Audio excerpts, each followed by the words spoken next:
Ivana de Arruda Leite, João Anzanello Carrascosa e Cíntia Moscovitch são os convidados desta edição da série A Nova Literatura Brasileira. No programa de hoje, o Sempre um Papo, o Itaú e a Petrobras trazem estes 3 escritores para falarem sobre o cotidiano, seus reflexos na vida de cada indivíduo e seus mais recentes lançamentos.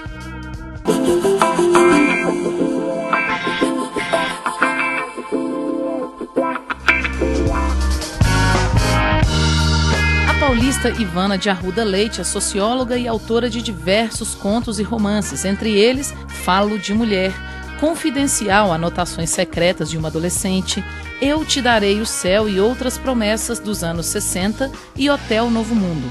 Com bom humor, transita entre os mais diversos temas e mantém um público fiel com seu blog Doidivana, que é sucesso desde seu lançamento. Entre os seus livros, o universo feminino e o juvenil ganham destaque. E no programa de hoje, Ivana fala sobre diversos assuntos, entre eles seu segundo romance, Alameda Santos.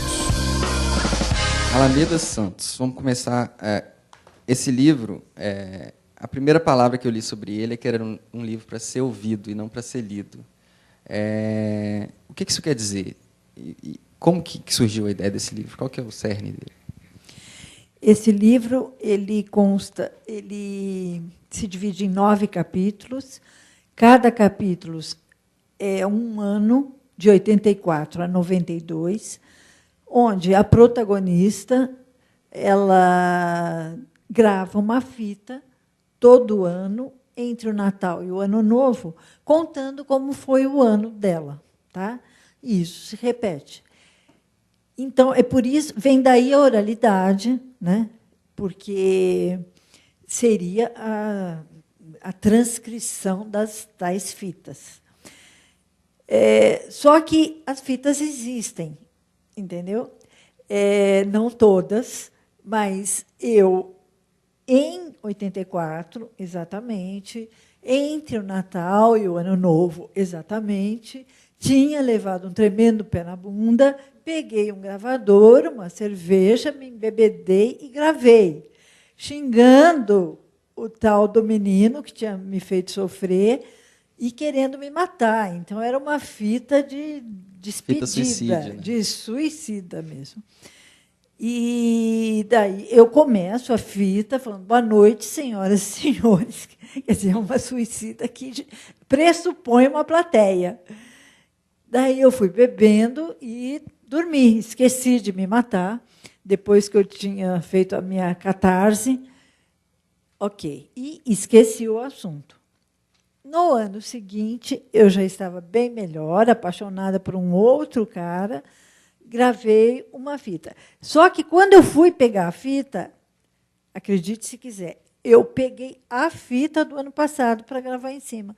Tinha esquecido, daí que eu falei, gente, eu já tinha feito isso ano passado. Peguei, guardei a do ano passado, gravei a entusiasmadíssima fita de 85 e pronto. Tá? E daí isso virou um ritual.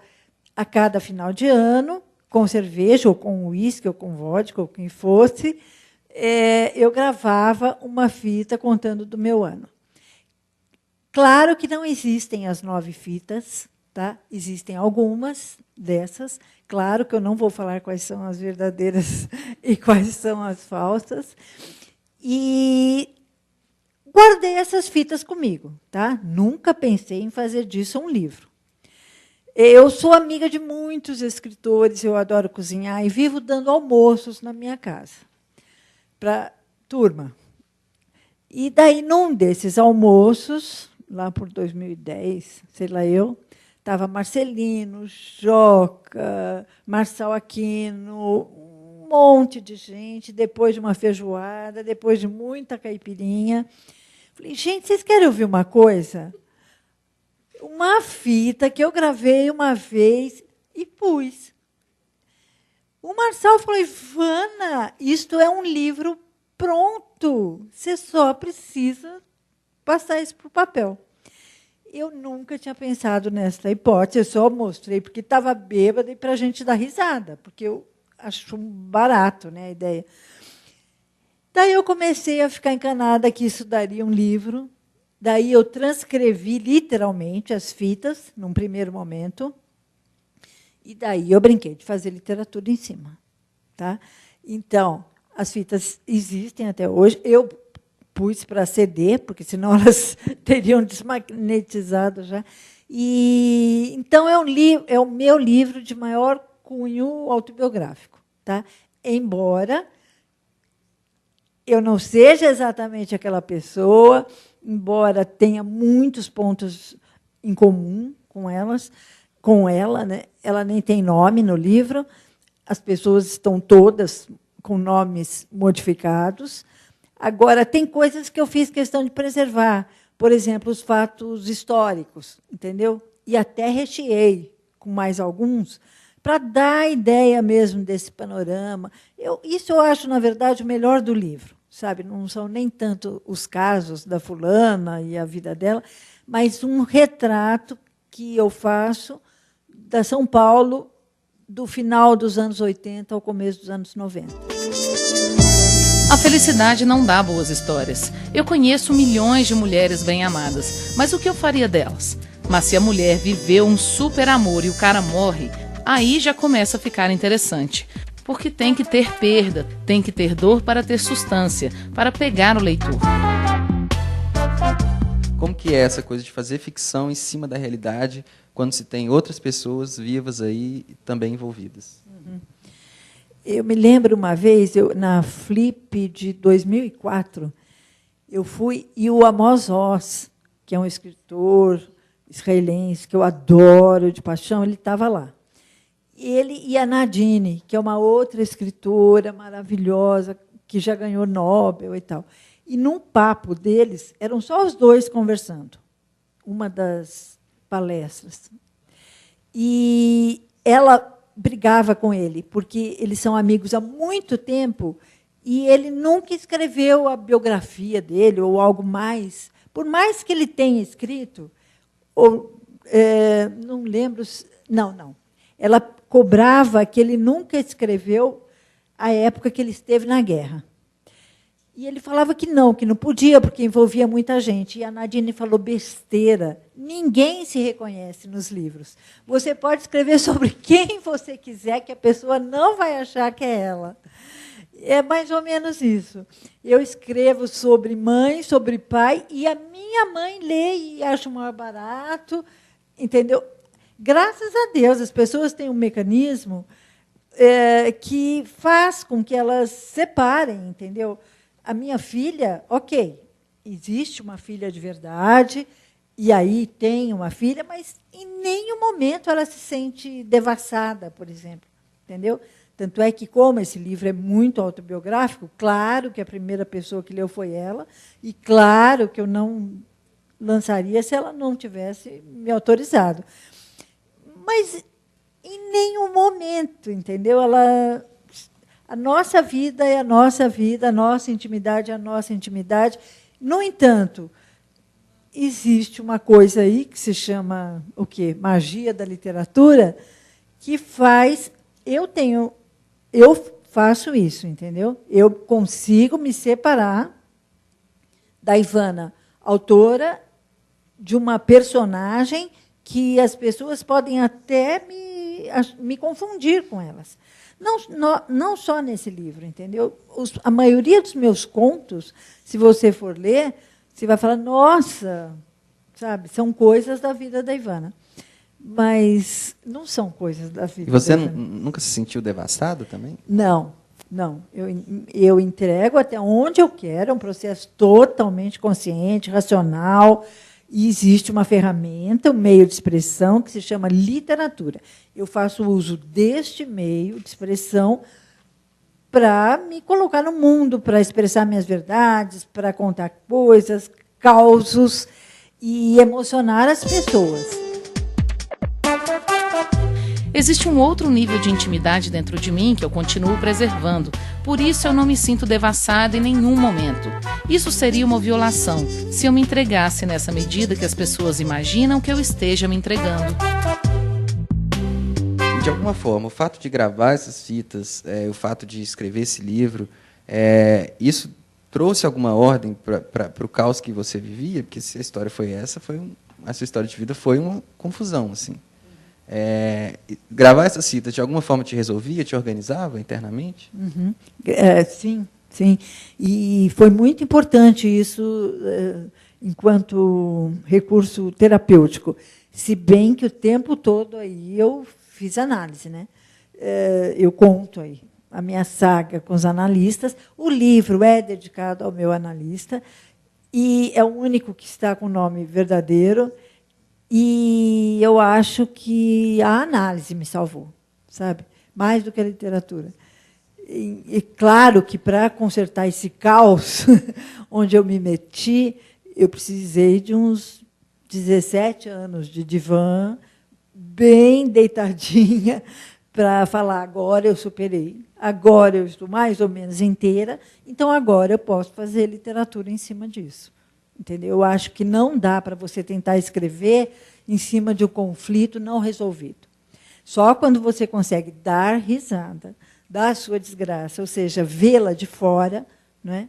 É que você pode fazer o que você quiser com ela. Livro, peça de teatro, enfim.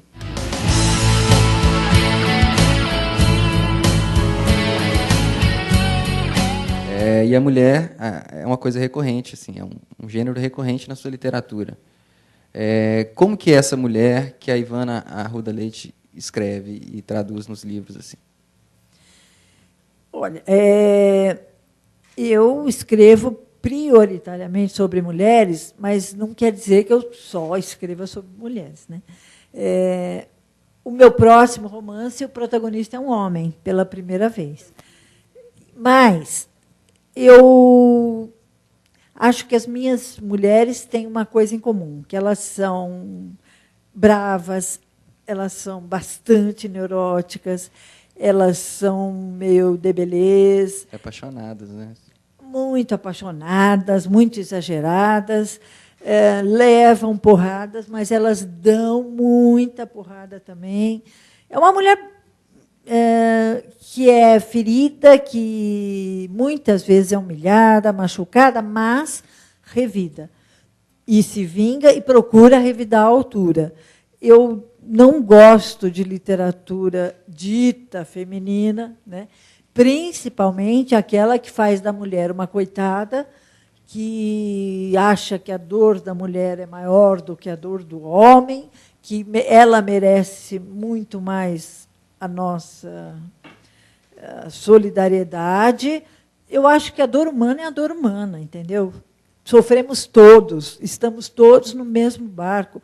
Não levanto bandeiras tipicamente feministas, entendeu? Meus livros nunca você vai achar coisas, sei lá injustiças sociais que a mulher sofre, eu sei que sofre. Só que esse não é o meu foco. Eu gosto de colocar o sofrimento existencial da mulher que está dentro de casa, da mulher que ama sem ser amada. A minha história, entendeu? A minha história foi sempre uma história muito mal sucedida de amores, principalmente, né? Então, manancial para contar, eu tenho de sobra. Só que o que me salva, me salvou e me salvará é o humor. Então, eu acho que quando você vê a sua própria vida ou a sua própria infelicidade com um olhar salvífico do humor, você ganha asas e se sente forte, né? Então, eu gosto de transformar a mulher pequena, sofredora, a mulher feia, a mulher gorda, a mulher bêbada, numa heroína, entendeu? Seja ela do jeito que for. A seguir, a série A Nova Literatura Brasileira volta com o escritor João Anzanello Carrascosa. Eu prefiro uma frase de um poeta, Heine, poeta alemão, que diz assim, te amarei eternamente, e ainda depois. Esse ainda depois é maravilhoso, né?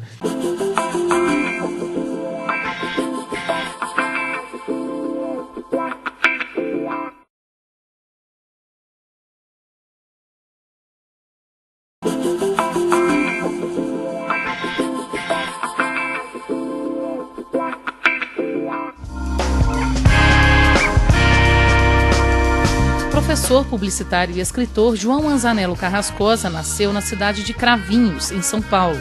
É autor de diversos contos e vencedor de alguns dos mais importantes prêmios literários do país, como Jabuti, Guimarães Rosa, Fundação Nacional do Livro Infantil e Juvenil e APCA. Seus livros e contos sempre foram muito bem recebidos pela crítica, entre eles Espinhos e Alfinetes, A Vida Naquela Hora, Amores Mínimos e Hotel Solidão. No programa de hoje, Carrascosa fala sobre o seu primeiro romance, Aos 7 e aos 40, sobre o cotidiano e a importância dos livros e das suas raízes na sua escrita. Eu vim de uma cidade pequena, no interior de São Paulo, Cravinhos.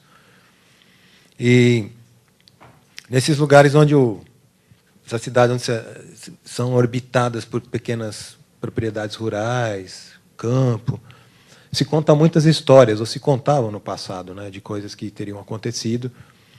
E também, por ser um lugar pequeno, tudo que acontece tem uma ressonância. Então, as histórias elas flutuam nesses lugares. E eu já me apaixonava por ouvir as histórias dos outros, que tinham um interesse. Então, a minha aproximação com a literatura foi primeiro pela narrativa oral, ouvindo histórias que eram contadas ali pelas pessoas, dentro do meu próprio núcleo familiar, mas na região toda, né, enfim, na cidade. E depois, obviamente, com o aprendizado da leitura com as palavras, daí o aprofundamento na literatura. Primeiro como leitor, eu me coloco sempre na posição de leitor. Acho que o escritor só se torna escritor à medida que ele primeiro aprende a ler. E esse primeiro romance? Então, Aos 7 e aos 40, ele é um livro, né, já até falei um pouco isso, ele tem um título um pouco literal, mas era isso que eu queria, que ele tivesse mesmo. E é a história de um personagem vivendo 2 instantes da vida. Um instante inicial, que é esse instante justamente do ato de ler. Aos 7 anos, praticamente, você começa, né, a fazer a leitura da palavra, mas também a leitura do mundo, das pessoas, olhando, vendo, descobrindo coisas, um tempo de descobertas muito intenso. Pode ser aos 5, pode ser aos 8, mas, enfim, mais ou menos posicionado nesse período. E um sujeito já vivendo, depois, uma idade mais madura, na qual agora ele não lê mais só, ele escreve também, escreve a si também. Ele já tem um período de vida vivido, ele já pode olhar o seu próprio texto. Então, a primeira parte desse livro, na verdade, não é nem a primeira parte, mas há esse instante inicial dos 7, que é intercalado no livro todo com outros instantes dos 40. Então, na verdade, os capítulos são correspondentes. Por exemplo, um capítulo é o sentimento a descoberta do amor, por exemplo, desse menino.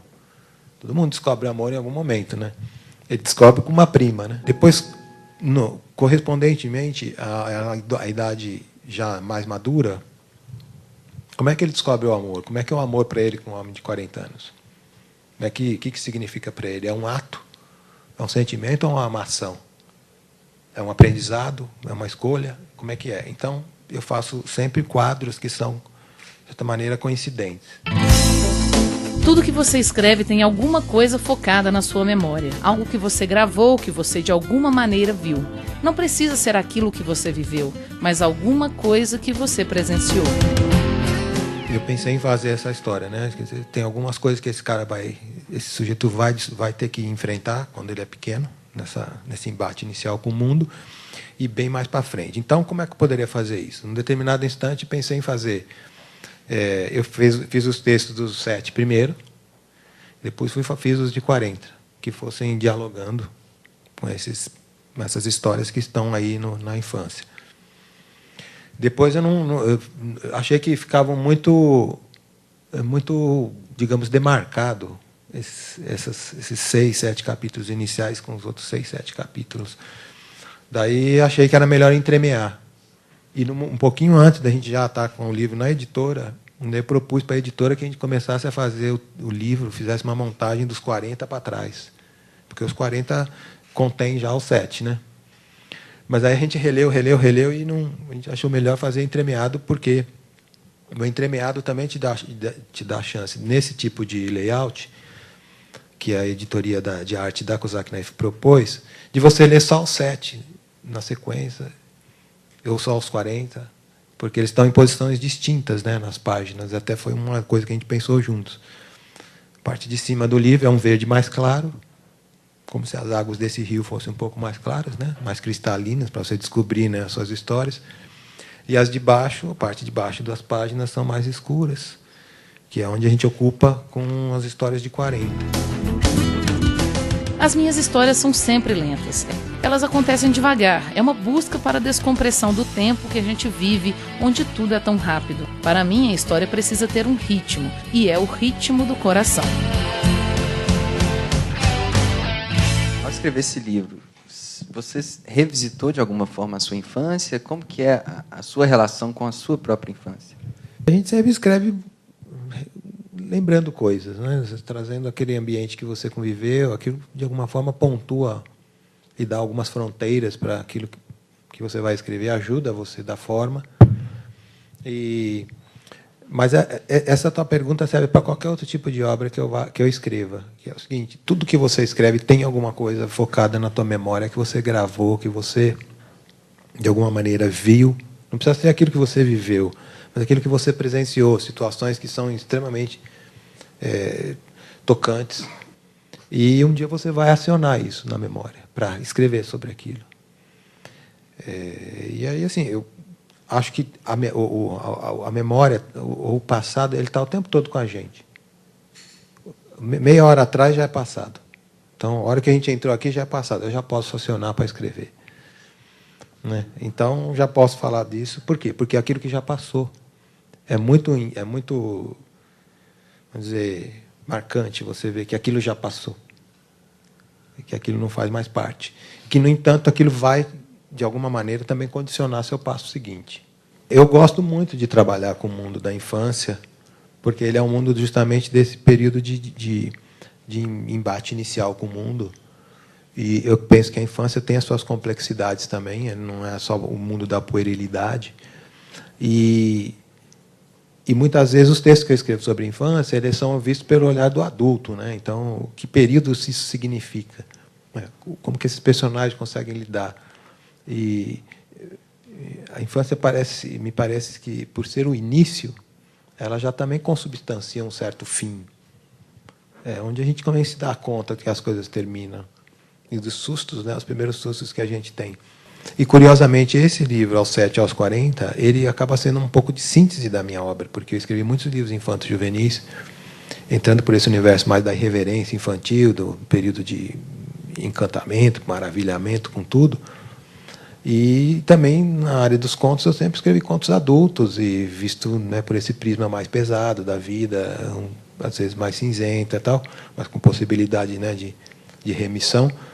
E daí, justamente nesse projeto, há uma parte, né, toda focada na infância e outra parte toda focada no outro ponto, né, já de uma vida mais vivida. Então, assim, eu gosto de voltar a entender esse período, tentar olhar, porque os personagens que estão ali, de alguma maneira, estão falando muito sobre nós. Textos relacionados com os afetos são as minhas inquietações maiores. Sempre tento vencer esta impossibilidade de dizer ou dizer de outro jeito. Meus textos sempre tentam posicionar os personagens e acompanhá-los nos seus dilemas, nas suas trajetórias, nos seus conflitos. Você falou que, para fazer esse livro, você voltou à sociedade, assim como o personagem faz. Você tem um processo de criação, de composição dos seus livros que é fixo, ou isso varia? Como que você faz?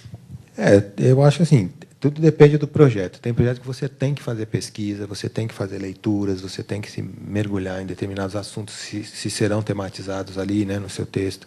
Às vezes você tem que fazer viagens, você tem que se aproximar de situações, porque para dar verossimilhança, né, aos teus personagens.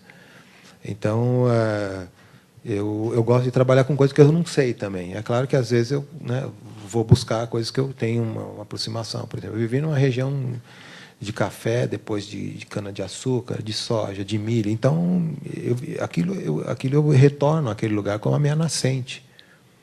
Então, eu retiro coisas dali. Mas nem sempre estou trabalhando com aquelas histórias. Às vezes, estou trabalhando com, por exemplo, contos da cidade grande, então, em São Paulo. Então, se eu vou tematizar determinadas situações, ela se passa num lugar da cidade, eu vou dar uma olhada, eu vou relembrar, eu vou pegar a internet, vou tirar uma foto, vou ver. Aquilo me ajuda muito. E personagens mesmo, muitas vezes, eu não fico pensando no rosto de um personagem. Eu pego um rosto que tem numa foto e, a partir dali, eu descrevo. Porque nada é maior que a vida, né? A nossa imaginação não pode ser maior que a vida. A vida é sempre maior que tudo isso. Então, a nossa limitação vai empobrecer tal, então eu vou buscar algo que já está pronto. Muitas vezes, o rosto de alguém pode me inspirar. O rosto de um personagem que seja de extrema ternura, posso me lembrar do rosto da minha tia, posso me lembrar do rosto de alguém que eu conheci quando era pequeno, ou alguém que eu conheci que trabalha comigo hoje, uma senhora que serve um café. Então, eu acho que tudo, a nossa matéria está aqui, presente. Não é preciso você ir muito longe para descobrir coisas. Agora, depende da tua história, você precisa buscar, precisa pesquisar. Você vai escrever, sei lá, um assunto sobre determinada profissão, o teu personagem. Né? Por exemplo, se teu personagem fuma, e você não fuma, como é o meu caso, eu preciso estar com algum fumante para ver como é que é esse negócio, que fuma toda hora, que não para de acender o cigarro, como é, que horas que fuma. Então, você tem que trazer uma certa verossimilhança, embora a ficção permita também um monte de outras licenças, né? Não precisa também ser tão exato, tão preciso. Mas aquilo que dê um pouco de ideia de que é possível. Porque a literatura é um mundo do possível, não é um mundo do que aconteceu. Aquilo, tipo, seria tão bonito se fosse assim, né? As pessoas são como livros, elas estão sempre se abrindo ou se fechando para a gente. E isso é o mais bonito. Você tenta decifrar o outro para poder viver bem com ele, para poder sentir o drama, o conflito dele. As relações afetivas sempre me interessam. Eu gosto muito de trabalhar com silêncio, porque quando eu fico muito em silêncio, eu consigo ouvir as histórias. Que é bem-vindo, porque você também é acolhido, né? Você também é fascinado. Uma história te atrai. Entre tantas histórias que eu poderia contar, tem uma que eu tenho que parar para contar. Então, eu quero ouvir qual que é mais forte, para poder contar, poder tentar partilhar com os demais. Então, aquilo que a gente diz, de fato, está impregnado de silêncio. E muito do que a gente diz acaba sendo desmentido pelo silêncio. E isso mostra que a maneira, né, as condições de produção daquilo que a gente está dizendo nem sempre propiciam a gente a dizer aquilo que de fato gostaria de dizer.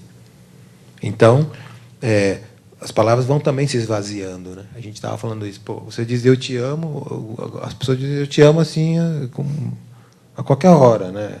Tem um cachorro, eu te amo, né? Aí, né, qualquer coisa eu te amo. Então, eu prefiro uma frase de um poeta, Heine, poeta alemão, que diz assim,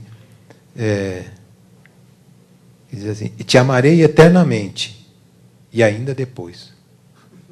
Esse ainda depois é maravilhoso, né? Se a gente não ouve a si mesmo, é difícil a gente ouvir o outro.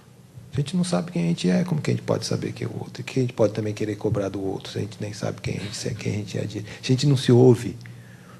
Eu penso muito, como você falou, nessas várias possibilidades hoje de a gente ler, dos meios de comunicação, internet, essa algaravia que tem. Mas a gente fica pensando, a gente acessa o outro, acessa redes sociais, acessa e-mail, acessa chefes e filhos, o tempo todo com os aparelhos, e muitas vezes a gente não acessa nós mesmos, ou pelo menos o nosso coração. Quem sou eu? Entrar em conexão comigo, entrar em um profundo estado de estar comigo. Isso não é solidão, isso é solitude. Estar bem e só consigo. É preciso esse período também. Mas, como a gente sabe, eu vim da publicidade. A gente está no mundo da comunicação. O tempo todo você está sendo, digamos, rodeado por, vamos dizer, sereias, né, do mundo midiático querendo falar, querendo puxar sua atenção. Mas você tem que também estar atento para si. Eu procuro trabalhar com algumas histórias como se elas tivessem silenciadores. Por que gritar a dor? A dor não precisa gritar para dizer que está ali. Essa forma de enxergar o mundo vem de onde eu vim. Em uma cidade pequena você ouve o galo, você ouve o vento. E aí você descobre um monte de outras coisas sem precisar das palavras. E no próximo bloco, um bate-papo bem-humorado com a escritora gaúcha Cíntia Moscovitch. O significado para o pai era o seguinte: tu vais-te embora do teu país, vai fugido, tu pode recuperar tudo que tu perdeu só com o que tu tem dentro de ti.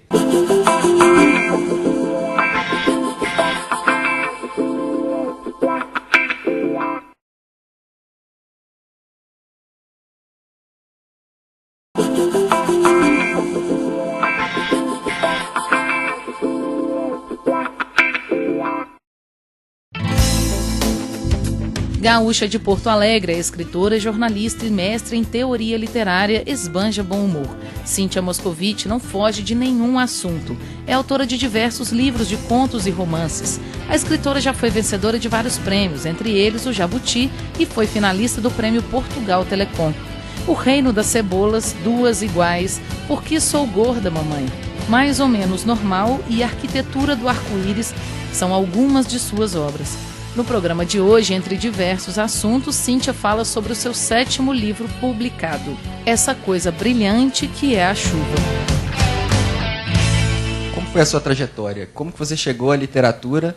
Eu sei que antes você passou pelo jornalismo. Sim. Mas em que momento você virou escritora? Eu não sei por que raios, né? Tudo na minha vida é meio invertido. Geralmente as pessoas enveredam pelo curso de letras ou de jornalismo e depois começam a publicar poesia ou prosa. E eu fui ao contrário, né? Eu fiz o caminho inverso. Assim, eu comecei a escrever, depois eu optei pelo curso de jornalismo e de letras, porque desde muito cedo eu escrevia. Né? Eu escrevia nada, né? Era uma coisa meio assim. Eu fui criada dentro de uma família judaica e o pai e a mãe, os dois, eram segunda geração de judeus no Brasil. Né? Então, o medo, o receio que eles tinham era que nós tivéssemos saído do país correndo e tudo. Então, ele fazia questão que a gente tivesse uma formação bacana, legal. E ele fez uma casa em torno de uma biblioteca. O pai tinha umas ideias assim, sabe? Umas coisas meio assim, tipo, botou a biblioteca no centro da casa e começou a construir em volta. O significado para o pai era o seguinte: tu vais-te embora do teu país, vai fugido, tu pode recuperar tudo que tu perdeu só com o que tu tem dentro de ti. Né? Porque os avós fugiram da Rússia, eles traziam no forro do casaco, cada um trouxe 2 colheres de prata, era tudo que conseguiram carregar. Então, o estímulo que o pai nos deu era esse. Vamos ler, os 3 filhos que ele teve. E eu gostava muito daquilo, gostava realmente de ler, e para mim era uma coisa muito natural, assim, porque, claro, tinha o exemplo da casa, né? O pai e a mãe sempre foram grandes leitores, e o pai achou estranho, eu não, mas eu quis sempre escrever, sempre quis escrever. Aí fiz, claro, eu optei pelo curso de jornalismo, porque eu queria estar perto da ação, que também é meio movimentadinha, né? Então, eu fiz o curso de jornalismo e o curso de letras, né, que eu queria também dar aula. Quando eu estava com 34 anos, há um tempão, uma amiga minha chegou e disse assim: escuta aqui, Cíntia, tu tem uma oficina na PUC do Rio Grande do Sul, uma oficina de criação literária, que é administrada, ainda hoje é administrada pelo Luiz Antônio de Assis Brasil, eu cheguei a te comentar. Né? E lá, enfim, estavam selecionando alunos para... Qualquer um pode postular, passa por uma seleção muito criteriosa, tanto é que eu jurava que eu não ia passar na seleção, né? E eu olhei para ela: vem cá, tia, mas tu acha que eu vou nesse... tu vai, essa tua poesia é uma porcaria, quem sabe tu não, né? Tu não faz alguma coisa que preste na tua vida. Aí eu já tinha cursado uma pequena oficina antes, apresentei lá e fui selecionado e fui para a oficina do Assis. Que aí caíram todas as fichas do mundo, né? Daí eu esqueci de vez aquele negócio de derramar sentimentos na poesia, e naquele troço, e entendi como é que aquele troço de narrar, de fazer com que o personagem se movimente, que troca de cenário, que faça coisas que, né, enfim, que tem ação, né? E eu, descobrindo isso na oficina, eu pude até cometer alguns achados poéticos, assim. E me pareceu, para mim, bastante mais palatável, embora mais difícil para mim fazer prosa do que poesia, já que não era boa poesia, claro que era mais difícil fazer qualquer outra coisa. Né? O oficineiro que consegue lidar com o conto, com a forma moderna do conto, que tem uma grande parte de subentendido, que tem um subtexto muito rico. Esse cara que sabe lidar com conto, ele lida com qualquer outro gênero literário. E eu sou, particularmente, uma apaixonada por conto. Gosto muito do conto. E treinei minha veia, treino ainda a veia literária fazendo conto, né? Que é o gênero assim que tu mais esconde do que tu revela. Então, sou uma apaixonada pelo conto, por escrever contos. E eu tinha, isso foi em 2006, eu tinha acabado de lançar dois romances, né, um romance adulto, O Sogro da Mamãe, e um romance infantil juvenil mais ou menos normal, e tinha, bom, agora 2 romances uma vez só, agora vamos deixar em paz, que é meus contos. Eu não gosto muito de diálogos em contos. O personagem, para mim, só fala o que precisa falar mesmo. O personagem só deve falar quando ele realmente tem coisas para dizer. É um livro de contos, mas ao mesmo tempo os temas são muito cotidianos, que parece até um pouco crônica, assim. Todo mundo quer ver as pequenas coisas do cotidiano, etc. e tal. E eu também queria. Mas eu queria mesmo, não era força de expressão, eu queria realmente tentar ver essas coisas que estão no dia a dia e botar uma lente e ampliar essas coisas, né? que são assim, o suprassumo da existência. Para mim, Deus mora no detalhe, né? Mora no troço miúdo. Deus não mora no oceano, Deus mora na beira da praia. E eu queria também, e sempre foi a minha pretensão, e pretensão boba mesmo, de trabalhar com humor. Eu queria que todos os contos fossem contos de coisas banais, assim, bobas até, mas que fossem permeados pelo humor. Eu sempre achei que o humor nunca foi valorizado o devido. Né? Sempre assim, o nobre da literatura tratar dos grandes dramas existenciais, da angústia da vida, do sentido da existência, e tudo muito sério, tudo muito sisudo. E eu sabia assim que o humor mora no meio dessa tragédia toda, entendeu? E que era só mais uma maneira de tratar a tragédia. O humor, para mim, nunca foi alguma coisa que invalidasse o trágico. Pelo contrário, acho que o humor acentua a tragédia. E a pretensão tola minha, né, de lidar com o pequeno, com o miúdo, mas de forma graciosa, vamos dizer assim. O humor salva, né? E esse mesmo humor que você está contando, esses casos, é o mesmo que a gente vê no livro. Como que foi isso? Como que surgiram essas histórias? Tem histórias relacionadas a pessoas que você conhece? Tem história relacionada a gente que eu conheço, a gente que eu não conheço. As pessoas me contam muitas histórias. A maioria das histórias que me contam é imprestável, né? Mas me contam muitas histórias. E eu próprio, assim, eu gosto muito de sair. Eu saio... Sempre que eu tenho que sair para alguma coisa, eu aproveito para olhar alguma coisa. Eu sempre sento, adoro pescar conversa alheia. Sou muito... Não é que eu sou... Mulher né? Mulher é muito curiosa. Mas se tu quer escrever, tu tem que te meter um pouquinho na vida dos outros e ouvir. Então, na minha casa acontece muita coisa, claro que sim, né? Uma casa de judeu acontece tragédias o tempo inteiro. Mas na rua acontece muita coisa. Então, eu uso isso. A minha mãe teve um episódio também, que eu narro o episódio da minha mãe, eu dou um desfecho diferente, né? Mas a mãe teve um edema pulmonar agudo lá, eu tanto me salvei do câncer, a mãe teve um troço desse, e tudo que ela me narrou, do que ela sentiu, eu anotava. Ela contava o troço e eu ia lá anotar. E ela estava tão feliz, que eu estava tão preocupada com o edema pulmonar dela, estava alegríssima contando. E todos os dias tinha novos sintomas que ela tinha esquecido de me contar, do edema pulmonar dela. Tudo. Ela foi se arrastando até o hospital. Um negócio meio sorte. E daí, daí eu aproveitei todo o processo dela. O processo dela, do edema, demorou uma noite, que ela ficou sem respirar, e daí eu faço um conto que dura realmente uma noite. Pessoas se arrastando. Assim. Mas sempre é isso, sempre as pessoas vêm contar história, eu vejo coisas. É isso, sempre aconteceu alguma coisa parecida com aquilo. A crônica é um gênero eminentemente brasileiro. É uma coisa assim que graçou, que ganhou força, ganhou vitalidade no Brasil. E ela é filha direta, a crônica, dos ensaios, dos essays. Ela é filha do Michel de Montaigne nos ensaios dele. E A crônica, tu sabe aquela última página, sei lá, o New Yorker tem, qualquer Times tem, que é, tu abre a última página e tem uma lá, a gente chama de pensata, né? Aqui tem a Veja tem, o Guzo, tu abre ali, tem aquilo ali é uma crônica em essência, né? A crônica nada mais é do que a tua reflexão pessoal sobre determinado assunto, que é assunto do cotidiano. O jornalismo não me ajudou em nada. A literatura. Talvez a literatura tenha ajudado, né, muito o jornalismo, no sentido de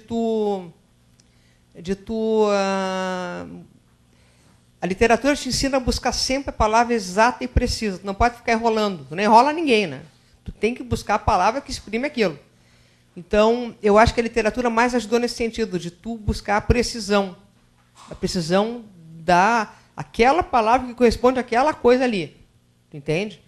Porque o jornalismo, claro, o jornalismo te ajuda na literatura, no sentido que trabalha com linguagem. E eu tinha a fantasia de que me aproximaria dos temas cotidianos, me faria exercitar a linguagem.